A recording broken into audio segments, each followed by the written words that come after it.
Ladies and gentlemen, welcome to another Bulletproof for BJJ podcast. I'm JT, and I'm here with my partner in crime, Joey. What's up, guys? How you doing? Just a note, I'm not dropping F-bombs on this one. Well, the algorithm will give you the love if you curse less. The corporate elites have spoken, and I have listened, sir. So we've had a bunch of our YouTube videos. So this podcast on YouTube too, for those that aren't watching it on YouTube. And YouTube has been knocking us back on advertising revenue. They have. We took a little dip. We took a dip because apparently I'm swearing too much. Well, me too, but yes. Yeah, apparently I'm the leader in terms of total F-bombs per episode. I sneak them in there. It's just part of the vernacular, you know. I just get it smooth, you know, smooth. It's an Australian thing. Cursing is an art. And especially in Australia, if someone curses well, you can kind of respect it. It's like rap. You're like, oh, it's a good use of curse words. Yeah, good command of the language, if you will. Yeah, but if you're, a San Franciscan tech guy and you're like, that's inappropriate behavior, delete.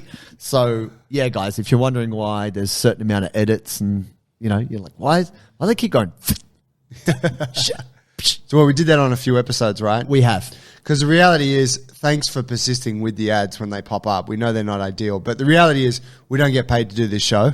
No. And we put many, many hours per week into it, and we got Jules who works on it, and he gets paid. And so we got to keep this thing alive somehow. And so the advertising revenue for us is kind of that little piece that keeps it going. It is a thing. So while we're not going to sell out completely, we're willing to sell out just a little bit. Yeah, we will be more polite. Now, ladies and gentlemen, we are going to talk about grip strength training for BJJ. Now, we have talked about this before, more generally, different types of grip strength, but we're going to go more specifically today. We're going to talk gi, we're going to talk no gi, we're going to talk a slightly different grip you've maybe never heard of, and maybe go back and forth on what that grip should be called.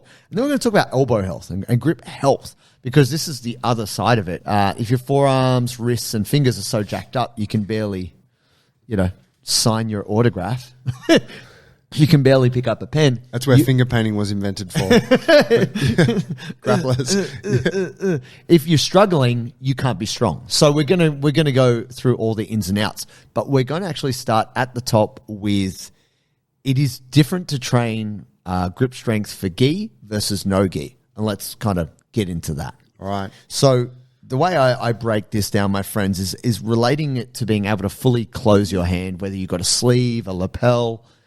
Your ability to be able to form a fully closed grip, a full crimp, so to speak. The crimping is kind of vernacular taken from rock climbing, requires a different type of grip to no-gi, which is not a fully closed grip. Right.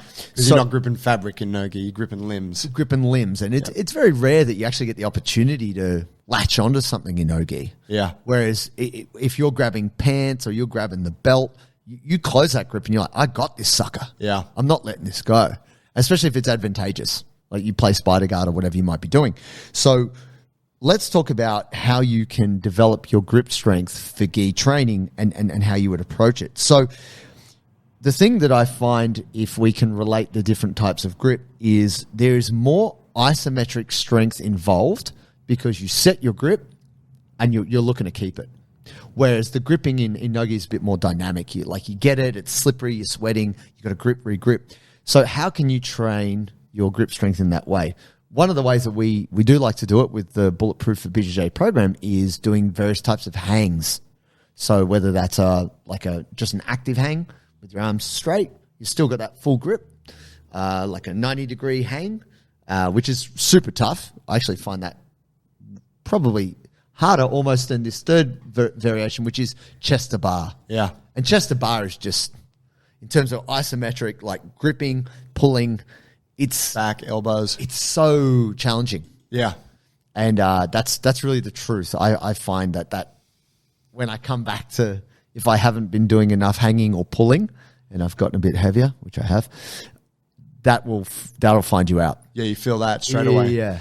So just to clarify, the isometric piece for folks who aren't familiar with that term is just when you're gripping onto something and you're holding that. So it's a contraction that you're holding in a static position for a period of time versus gripping and then letting go, gripping and letting go, which we're saying no-gi is kind of a little bit more like that. Yes. Has the isometric piece, but you think about it in the gi, you establish your guard, you get your grips, and you might be battling for Minutes. 2-3 minutes, Yeah. holding those same grips. I don't, because I don't have that kind of isometric strength. Like I hate it. It's brutal. Yeah, and so I think it's but the people who are real nifty guard players, they will not let that thing go for the entire round. It's so annoying. Yeah, it's horrible. Why can't I break this? I switched the gigs. I hate those guys. I wish I was more like those guys. But another way that you can approach this is the farmer's walk carry. That's another great way. Like, and you don't need to have huge handles to do it. You could have some kettlebells or dumbbells, but picking like a medium weight and just gripping it and then holding it for as long as you can. This is a fantastic way to really train your like isometric grip strength, but also grip strength endurance. Right. Yep. And what this can speak to as well is the development of your tendon and ligament strength. Rock climbers do a lot of hangs. They do it at various grips, but they will time themselves and they'll just hang because they're just trying to build up that connective tissue all the way through. Because there's a little bit of muscle in your hand, but it's mainly sinew. Yeah. So you actually have to get those things quite strong. So on that, if we're talking between gi and no gi, you're trying to develop this isometric strength piece. You were saying like full crimp, which is more of a gi grip because the fabric is thin. Yep. So And you can close it. your fist around that thing and you got it. And maybe it opens a little bit, but essentially it's quite a closed grip. Versus no gi, where it's more you're gripping a thicker object. Yeah, like a half crimp, so to speak. Would you say that there's benefit to a gi jiu-jitsu practitioner also training more open grips like that as well as closed? Yeah, definitely. I guess the reason why we're trying to like space it out the way we are, if you are someone who just does no gi, there wouldn't be much benefit in you doing gi pull-ups. Yeah. Like, that doesn't make sense. Yeah. And yeah, there would be definite benefit to a pure gi player strengthening their grip at different ranges.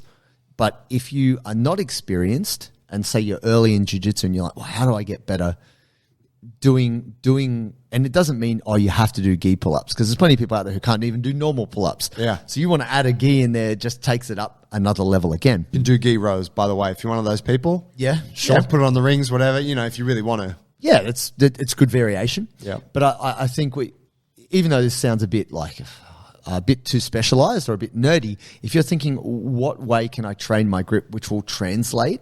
And if you're on board with the analogy, which is the full closed and the half, you want to spend more time doing grip training that involves your fully closed grip if you're training in the gi.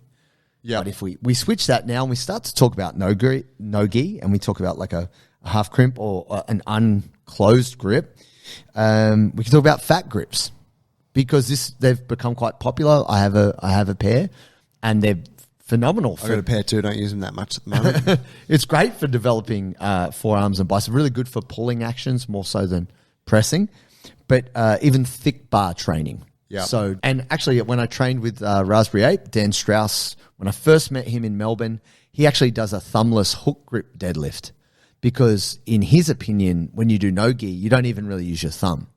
Right. And at that time, he actually had a bit of a thumb injury, but he's like, here's how I work around it. It's way harder to hold, but you're doing this. It's that kind of collar tie. It's more of it's kind of a wrist strength thing at that point, isn't it? And he was speaking a lot about, he'd learned a lot from arm wrestlers and how he believed that they had the strongest arms. Makes sense. But he was like, if you really want to work on wrist strength and forearm strength, he believed that arm wrestlers, because I said, surely rock climbers, right? He's like, nah, arm wrestlers. Oh, wow. I was like, wow, okay, cool. Like he knows what's up, Yeah. But he was doing, like, we had a fat bar, and this is at the Richmond gym, and he was doing this thumbless deadlift. So hard. Wow, yeah. It's like a false grip for rings. Yeah. But you can't hook your wrist into it. It's so forearm centric. Yeah, right. I think anyone, like, you can tell the differences, like, thinking about it from your own training when you're like, when you finish, like when you're in no gi rounds and you're gripping hard, seat belts, front headlocks, whatever you're doing, you come out of that and like your forearms are toast. You're like, pumped. oh my God. And it's because it's not so much the fingers, it's more the wrists and the arms. Yeah, isn't butterfly. it? Yeah, even Gable. if you're like arm dragging and stuff, which is you're forming a grip, but it's a hook, and it's a hook with your wrist and with your arm, versus you finish like a hard gi rounds and it's like fingers. Yeah. Like your fingers are wrecked. And obviously that's the fabric thing. But that's where a lot of the load is, isn't it? Yeah, definitely. So it really is quite different. Yeah, so I think even though this might be an oversimplification, we could say that like when you're doing gi gripping, it's a lot more tendon and ligament. Yeah. You know, but when you're doing no gi, it's much more muscular, and it's very relevant to the elbow. Yeah. You know, so you can, once you get those grips locked in, you can kind of not relax, but you can kind of rely on having this epic tendon ligament strength. Whereas in no gi, you cannot. Because those muscles will fatigue. They will, and you will eventually let go. It's like keep staying on that line. I know it's an oversimplification, but Sure. In terms of training it, so if I'm like, oh, okay, like that's more ligament, that's more muscular, does it really change much in terms of how we're going to train it? I think doing more dynamic gripping will be helpful when it comes to doing training for no gi versus gi. So doing something that requires you to close your grip and open it multiple times will help you. And then also, if you are going to train any kind of isometric strength, which I don't think you necessarily have to, but it's still good, training it at the thicker grip will help you because that's appropriate to what you do. It's the thing that I don't like about a lot of strength sports like powerlifting and even strongman. There's so much equipment. Dudes are using weight belts. Dudes are using straps. Compression suits. Yeah, all this bullshit. It's like when you do jiu-jitsu, you can't use any of that. Yeah. You got to rely on your body. And so I think it would be good for you to not rely on, don't spend all your time training to have a fully closed grip if you don't use that. Yeah. That's what I'm trying to say. So if we follow that logic to no-gi, a good way for you to train your grip dynamically, for example, is to be able to do something which requires you to close your grip and then open it. So an exercise that I recently gave to Levi for his program coming into Worlds, which is just little plug there. Full shout out to our guy, Xanadu God, hot contender for lightweight this year for Worlds, is opening like wrist rolls. Yep. So you have the barbell in your fingers, but you let it roll down to the edge of your fingertips, and then you roll it all the way back up. Right, and you're curling fingers and wrists. Whole way. Like arms, forearms resting on a bench. Yeah. Yep. And the eccentric is like, it's actually pretty tough. Yeah. Because it's quite dynamic through the forearm. Yeah, it gets that blood pumping. Crazy pump through the forearms. I mean, that guy's already got strong grips, but it's coming up. So, yeah, I think dynamic gripping. And also, like, I don't know if you've ever seen this, this is a bit to the side, but like plate juggling, like someone will have a 10 kilo plate, or if they're really strong, 20, 25 kilo plate, 55 pounds for our friends out there. And then they will pick it up and they'll flip it and they'll grab it. But you can just do it by passing it hand to hand. Right. You can do this with a kettlebell, with a dumbbell. Catch. Which is like a pinch grip, isn't it? Pinch grip. And that's brutal. Having to dynamically stop something from dropping it's super tough. Yeah. Rope climbing is probably the best example of like gripping really hard, pulling, gripping really hard, pulling like you would to arm drag or anything else.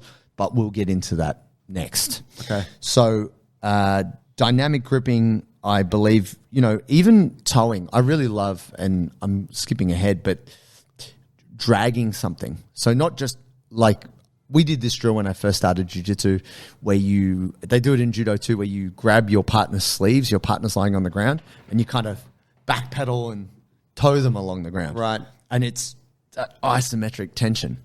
Whereas actually what's harder than that. As in, like you grab their sleeves or their wrists? Yeah, you grab their sleeves. Okay, yep. And they grab your sleeves, but you're pulling them along the mat. Yeah. And it's super tough. In the same way That's mad. Fry your grips in the warm-up so that you can't do shit in training. Can't even have good training. Yeah, perfect. Pre-fatigue, why not? But what I saw something which is super brutal, which is like a hanging attachment, which is made out of kimono material. It's a judo thing. It was made by Mizuno.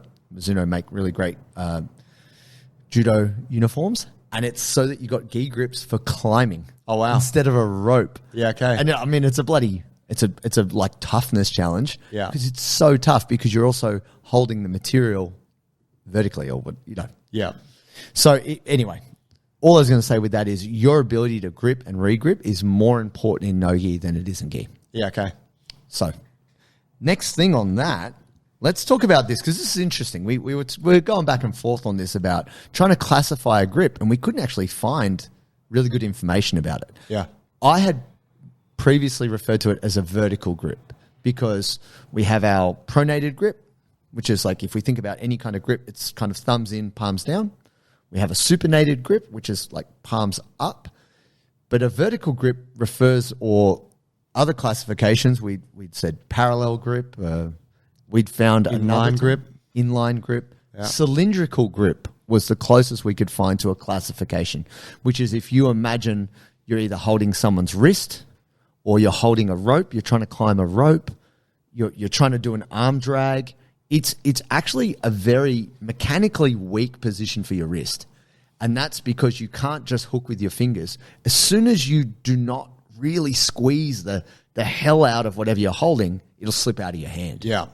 So, yeah, we were looking at different types of ways to train this grip because this is, in my opinion, like if you're really good at pull-ups, you sling a rope or a towel over that, it is so much harder. Yeah. If you can do 10 pull-ups, you might struggle to get like 3 or 4 towel grip pull-ups because of this mechanical disadvantage you've created, but it occurs a lot in jiu-jitsu.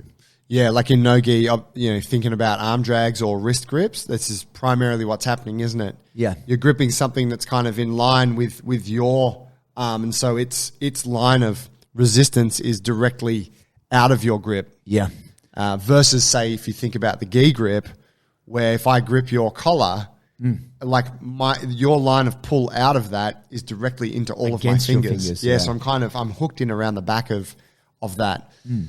Yeah, that's a really tough one. I think, man, ropes, gis, great for it. But I do find like it is hard to replicate that in the gym, isn't it? It is. Well, I have thought, and for any of our woodworking friends out there, get at me. It might be a bit weird. People walk into Jungle Here we Brothers. go. There's just limbs hanging off the chin-up bar. Like, I want an arm. I want a leg and an ankle. I want to practice a figure 4 pull-up. You know what I mean? I want to catch that foot, like the toe hold pull-up, just overly jiu-jitsu specific bullshit. But it'd be mad. You walk in, there's just these limbs hanging. You're like, make them real, like flesh tone and bit of blood on the end. They're like, oh my God. Some are tan, some are darker skin. Some of those. We've got some that I bought years ago. Yeah. We've got the elephant balls, and then we've got those kind of cylinder ones. They're so hard though. Like I've tried them over the years. I can't even hang from them. It's brutal. Yeah, like I slip out instantly. Yeah. And I have always considered my grips to actually be pretty weak. No, I think your grip's decent. I mean, look, think rope climb. I get by. You get by, but no, Yeah. I think no. I think Joey's grip is better than he's probably given it credit for. Just the rest of him is so strong. In comparison, not so strong. JB Games. Rope climb, not a problem. Rope climb right at the end. So here at Jungle Brothers, there's an annual event, which is the JB Games, JB Olympics. It's an awesome event. And at the end, there's an obstacle challenge. And it finishes with a rope climb. Yeah. So you've already done a bit of climbing. You've done a bunch of events. You're already tired. And the idea is that you have to be able to climb the rope. Now, if you're a G, you're a gangster at climbing, you'll do no legs. You're not doing any J hook.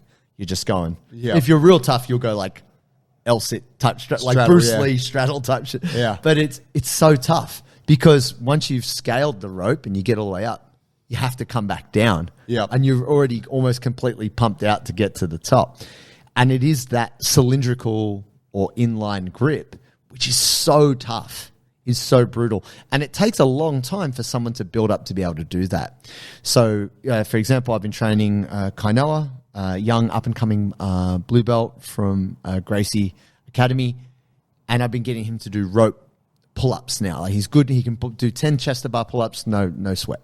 So now I'm trying to build up his volume doing rope pull-ups. So having a short piece of rope over the pull-up bar and getting stronger at that. And he is, because I don't want to just throw him in and be like, yeah, just climb that rope, because it can be quite dangerous.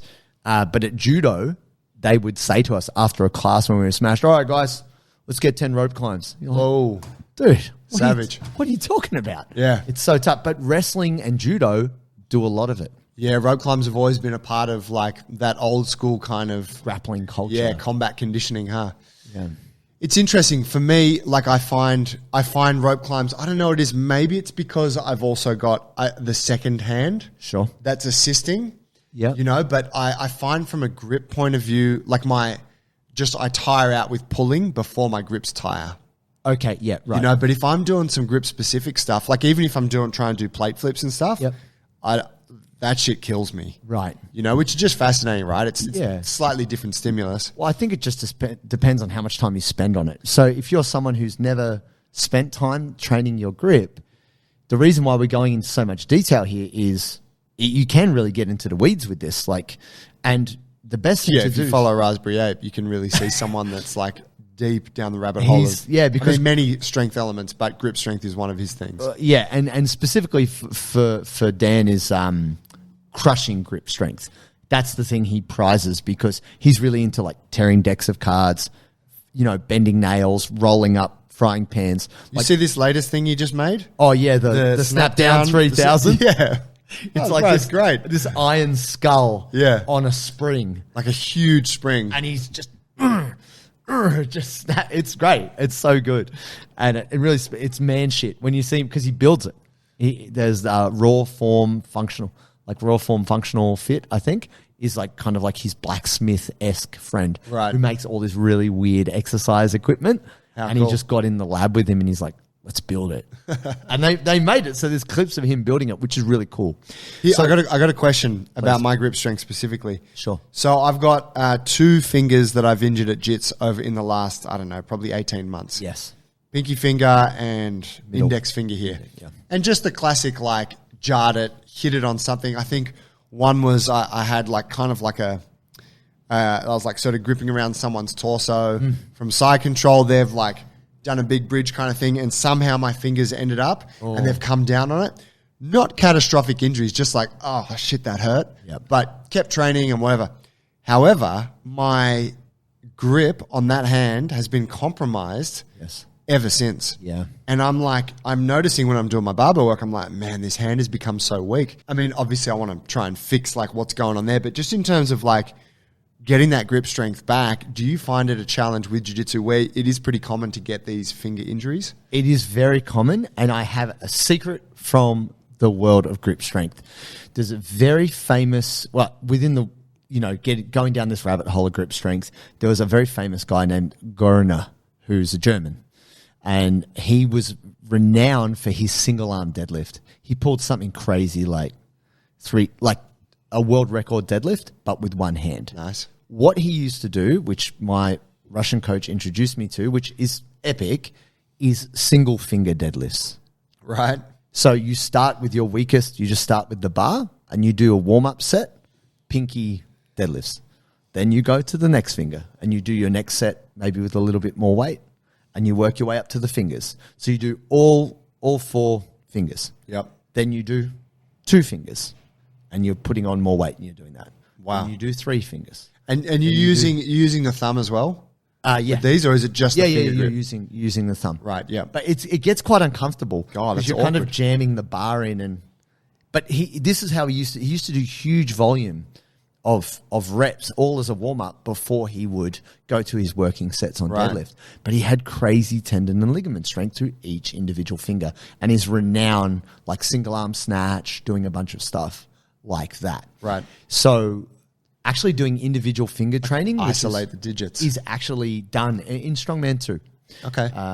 Yeah. So doing pulls and towing with that actually makes a lot of sense. Like if I just worked on those individual fingers, it would probably address the imbalance quicker than. But it hurts. Yeah, because they're your sore fingers, right? You've jarred that finger. Even just bending it hurts, right? And you only got you got a little bit of time to train. You're like, I'm going to work on my finger strength. Like, I want to do some squats, or I'm going to do some bicep curls, push-ups. Yeah, yeah.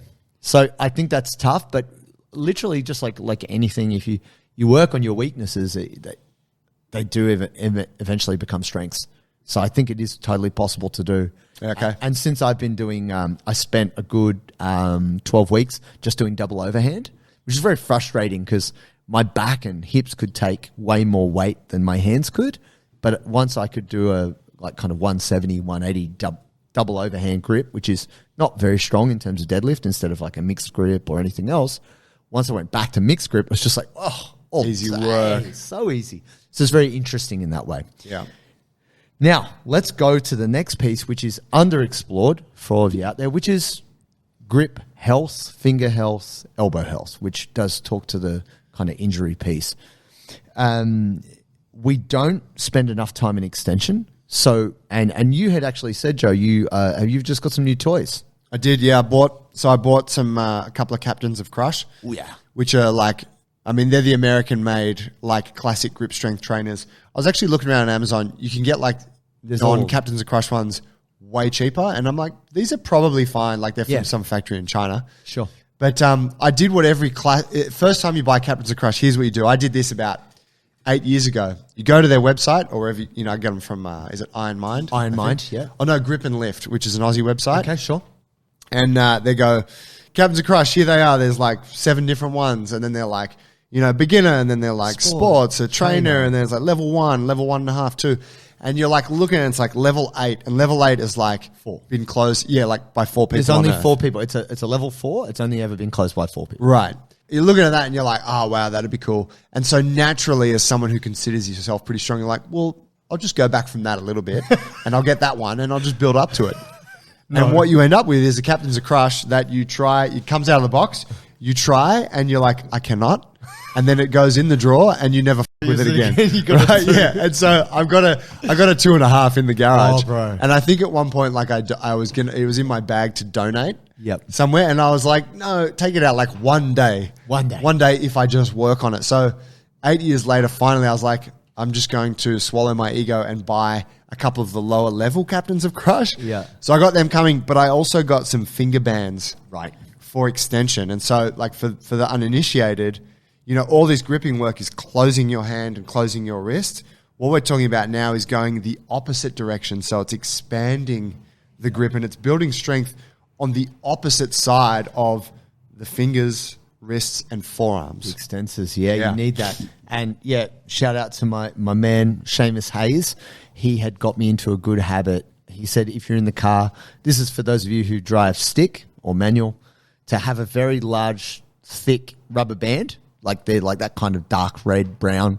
You can just get them at a Home Depot or a office supplies joint. Home Depot. Yeah. True. Do we have that in Australia? No, but 50% of our listeners are in America. I'm trying to talk to our people. Hey, did I see you at the Walmart on the weekend? Bro, I was there. Just keeping it authentic, fam. Right, I'm just trying to speak to our people. They're like, we don't have Bunnings. Yeah. What the hell are you talking about? So he would be sitting there at the lights and he would put the band around his fingers, and the more to the extremity it is, the weaker it'll be. Yeah. And you bring it kind of down a knuckle, it gets easier. The only thing with those is if you bring it too far in, you go like that, it just snaps around your wrist. Right. There's a sweet spot. There's a sweet spot where you can stay working. And so whenever he would be stopped at lights, he'd do like 10, 15 reps on one side, 10, 15 reps on the other. That's it. And that's how he got his volume in when he was like, perfect. And I was like, that's actually pretty smart. Yeah. And the other thing on this, which we end up with these gnarled, wrecked fingers, is massage. Like people, some people are like, don't touch me. I just have to grind my face into another man's groin. But if you massage me and I relax, no. So actually getting work done on your hand, because people get like foot massages, they get their calves done, whatever. But very rarely, if you talk to any grappler, you're like, oh, have you had treatment on your forearms? Or have you had a treatment on your hands? Because one of the most brutal spots is like the thumb pad, and then right in there between the index finger and the thumb. Right. It's tough. Gross. Those small muscles and connective tissue, they sting when you get them, don't they? A deep, terrible ache. But what happens is like you get the treatment, you're like, oh, wow. Oh, I don't have that elbow pain. Oh, wow. My fingers aren't aching every other minute. Yeah. So people are like, oh, I've got arthritis. It's like, no, you've just got really tight tissues and maybe your joints are inflamed, but it doesn't mean you necessarily have arthritis. So same thing up in the forearm, right? Like up in the extensors up here. Yeah. Like there's a spot there that I know I can grab on any like I can just give a little massage to any grappler and they'll be like, oh, like it's horrible, and I can do it to myself. Buckles them. Yeah, and it's like, man, that's indicative of something, right? Like that's us collectively having an imbalance in our elbows. Yeah, definitely. And this elbow health piece is also thinking about how you move, like not just your hands, but moving your elbows, triceps. So I read this ages ago. I had the Elite FTS handbook about conjugate training. So we won't go deep into that, but this is from Westside Barbell, Louis Simmons. And a lot of what they would do to help remedy elbow issues is tricep work, extension work, and a huge volume of tricep work. Not for the sake of just having huge triceps, but to just balance out how much tension was through the inside, through the bicep, through the forearm, from gripping so hard all of the time. And they were like, oh yeah, you've got to do at least 3 sets of 20 on tricep extensions, like all the time. That was to try and stop their guys from getting like tennis elbow. Because what lifts were, or what exercises were they doing primarily that was working? They're doing super heavy rows, deadlifts, super heavy pulls, like whether it be a pull down or a pull up. Yeah, okay. Like develop their back, because you've got to have a really big, strong back to be a power lifter. So a point on that for folks who are less initiated with it, you basically have 2 sides of your joint. Yeah. Right. And so if you just work one side of it, like JT was saying, these guys are doing a lot of rowing based stuff, and you could equate that to grappling. Very much where so. we're really doing a lot of pulling. It's in here, so it's strengthening this side of the forearm, biceps, all this stuff, the back. A good way to, like, if you're doing that and you're not working any of the other side, you end up with imbalance, and this usually leads to injuries of some kind, right? Yep, definitely. Soreness, tendonitis, that kind of thing. So if you work the other side, you keep things balanced, and this is where the strength training piece, because it's like, well, you grapple, that's what you love doing. But grappling on it in its like by itself will cause this imbalance. So you got to do a bit of gym work to balance that shit out. Definitely. And another thing we've talked about is probably not in as much detail as we could, which is putting your hands on the ground. It's kind of interesting because we're a ground-based art, but when you get the ground is my ocean, something like that, and no one is a shark. I'm a gummy shark. Have you seen that meme where it's a shark that's like beached? And it says the ground is my ocean, and it's just a shark struggling to breathe. Anyway, BJJ humor. What is interesting to me is trying to get jiu-jitsu people to do push-ups, because a lot of people struggle to get into extension because they're so tight. That way they're like, hurts my wrist. Yeah, but if you get them to do like a knuckle push-up, their wrist is neutral. They're like, oh yeah, I can manage that. They've usually got enough strength in their pec or their shoulder, but specifically to the wrist, they have not got the range. Yep. So a lot of the warm-ups we do here before we start our open mat, or even just in general, before we all have a roll, we kind of get the hands on the mat, do some circles. And we've talked about this kind of infinitum, but basically, if you do not spend time opening up in this way, you'll get to a point where, you are strong, but then you get tighter than you are strong, and then you're in pain, and it's very hard for you to be strong when you're in pain. Yeah. So this idea of doing contra or contrast stuff that works the opposite muscles, is just to restore health. Yeah. And if you really want to be strong through some muscles, they need to be recovered. They need to be healed. So in the same way, if you think about when you're doing a tricep extension, when you're straightening your arm, this is a stretch for bicep and forearm, and that actually allows more blood to get in there. And that means it heals. Oxygen gets in there, protein gets in there. Yeah. You saying that strength training can have therapeutic benefits, JT? Allegedly. Don't put me on record. I don't want us to get cancelled. But being a Chad is good for your health. Oh, bro. I can't believe someone called us Chads. Do they? Oh, we get called that shit all the time. Two Chads flexing their ears. That's what someone said. I was like, I'll take Can't hear you, bro. Too much collie in here. Yeah. Great compliment. Thank you. So when we break it all down, if you are a gi player and that's all you want to do, then definitely you can look to certain movements that will train, which will help you get stronger with a fully closed grip. But if you're purely a no-gi person and you want to specialize in that, training your grip with a not fully closed grip and doing more dynamic gripping, that should accelerate you too. Definitely consider the idea of a cylindrical grip or an inline grip will really push you and that will help you for both. But this is kind of the least trained thing that we do. But then also have a routine, whether it's getting a massage, using the lacrosse ball, and just doing some basic stretches will go a long way to actually making your grip stronger. So there it is, fam. That's the thoughts. Follow along on my Captains of Crush journey too, as Joey becomes number 5 to close the level 4. Oh, exciting. Thanks, guys. And of course, if you want help with your greater strength training, bulletproofforbjj.com. Jump in, take a free trial. You got 1 week. You can use all of our programs, guaranteed to build a body for BJJ. See you there.